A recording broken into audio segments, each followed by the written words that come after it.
2 मई ममता गई, 2 मई दीदी गई, और वो बात सामने जाहिर नज़र आ रही है। आज प्रेस कॉन्फ्रेंस के अंदर माननीय अमित शाह ने बिल्कुल क्लियर कर दिया कि हम 200 से कम सीटें नहीं लेंगे, हमारी सीटें कम से कम 200 आएंगी। ममता क्या, टीएमसी का कोई भी नेता हिंदुओं की वोट एक्सपेक्ट नहीं कर सकता था। यही कारण था कि टीएमसी के बहुत सारे नेता छोड़ करके ममता को बीजेपी से हाथ मिलाया उन्होंने।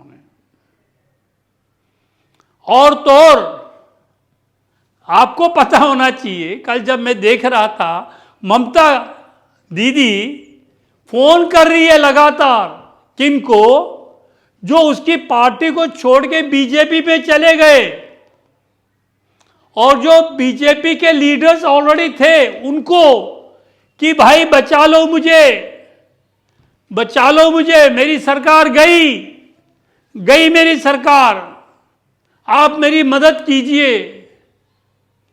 ये वही ममता है जो मोदी को गालियां देती थी, बीजेपी को गालियां देती थी, जो सेंटर की कोई स्कीम को बंगाल में इंप्लीमेंट नहीं होने देती थी, हर बात में खिलाफत करती थी, इस देश के अंदर एक नया देश पैदा करना चाहती थी, सीबीआई की एंट्री को बंद कर दिया, एनआईए को भी अंदर नहीं आने देती थी।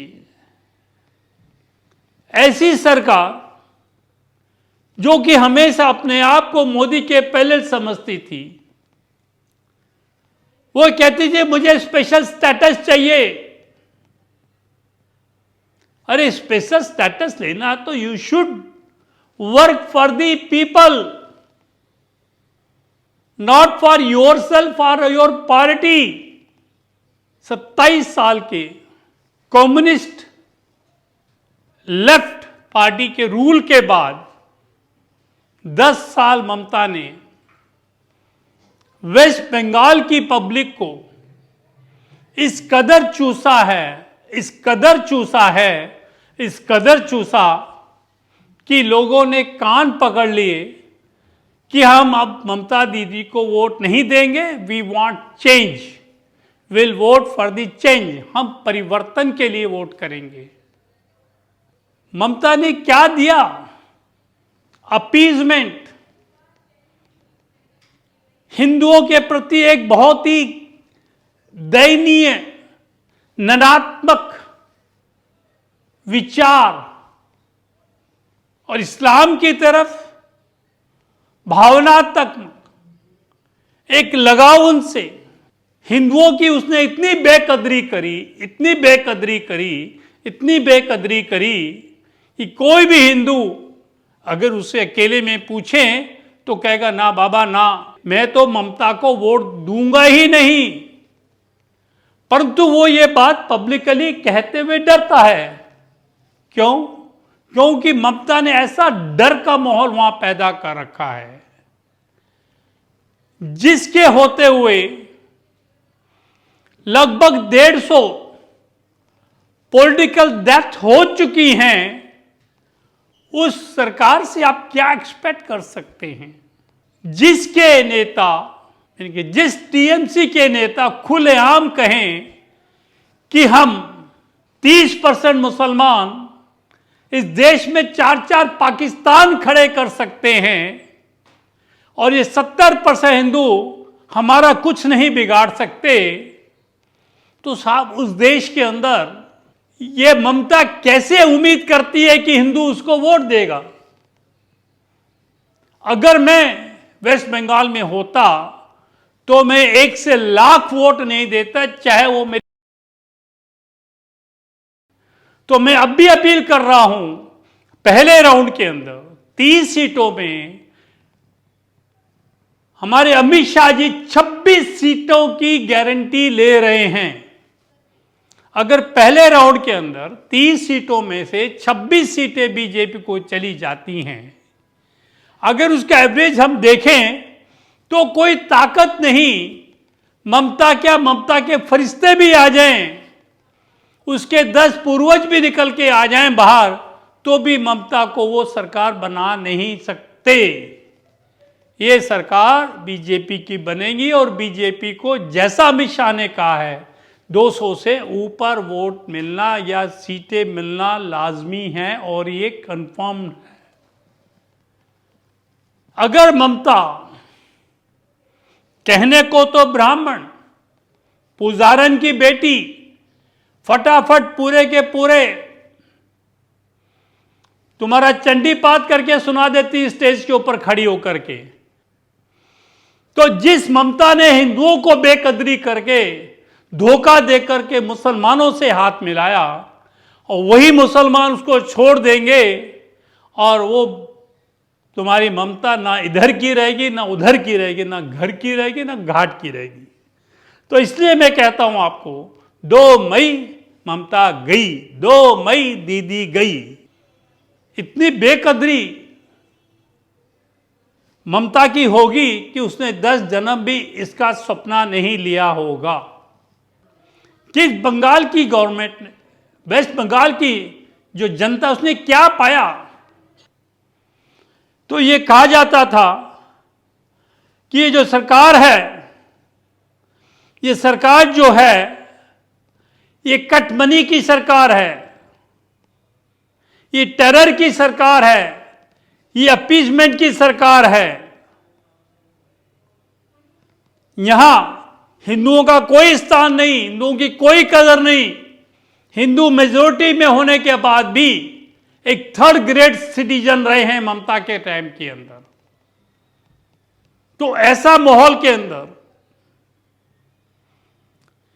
During this tenure of 1 decade you have done nothing except collecting money by cut money। Job चाहिए कट मनी, कोई फैसिलिटी चाहिए कट मनी, ट्रांसफर चाहिए कट मनी, पोस्टिंग चाहिए कट मनी, अपॉइंटमेंट चाहिए कट मनी। क्या तमाशा बना रखा है। अगर हिंदू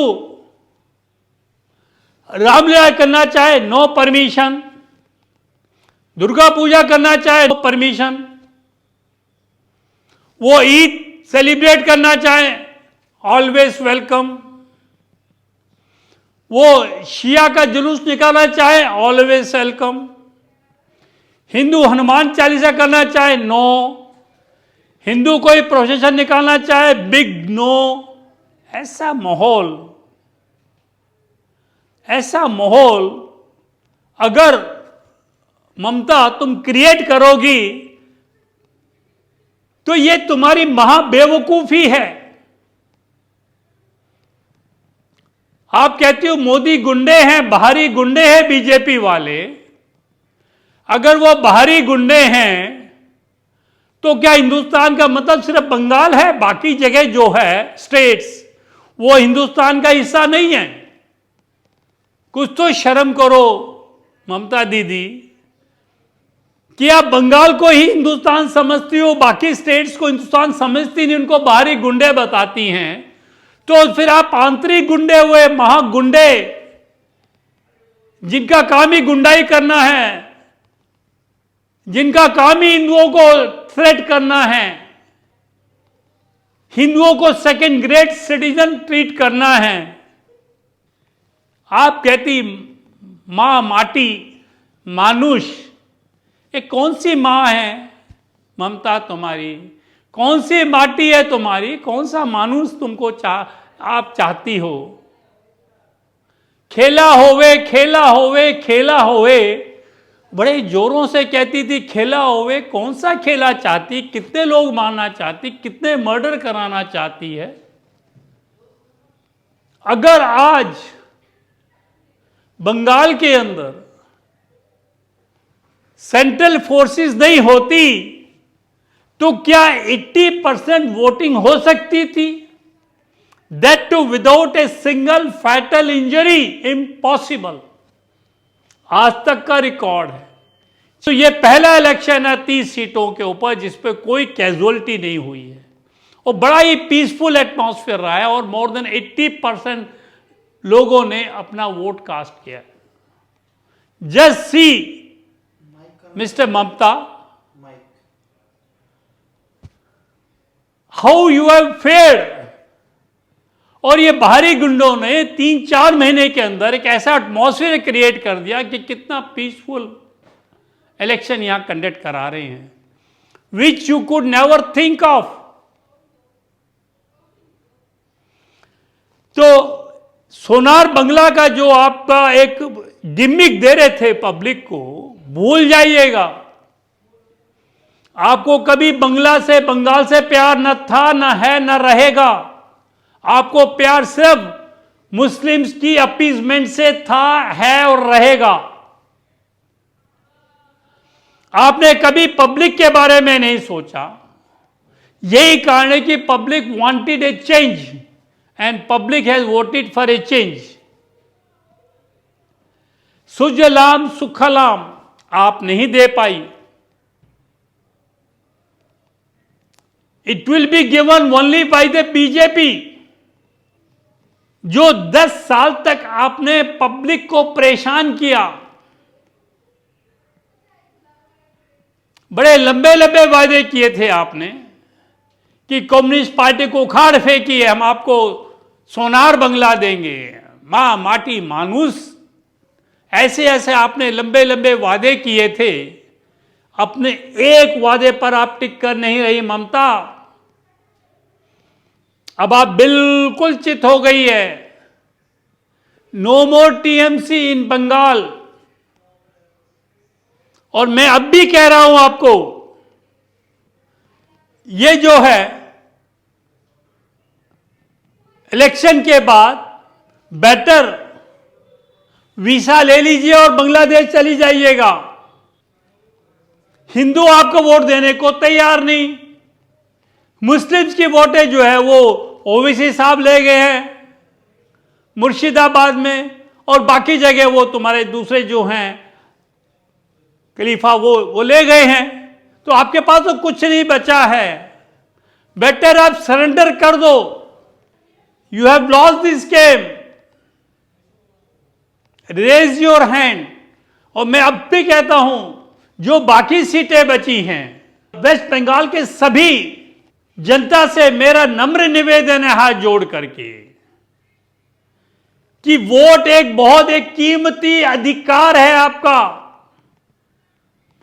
इसका आप उपयोग बड़ी सोच समझ कर कीजिए.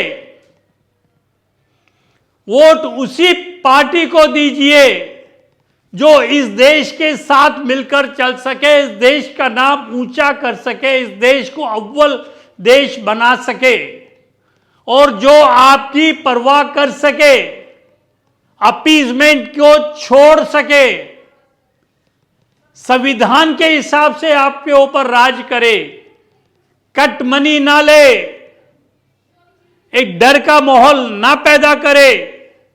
Thank you very much.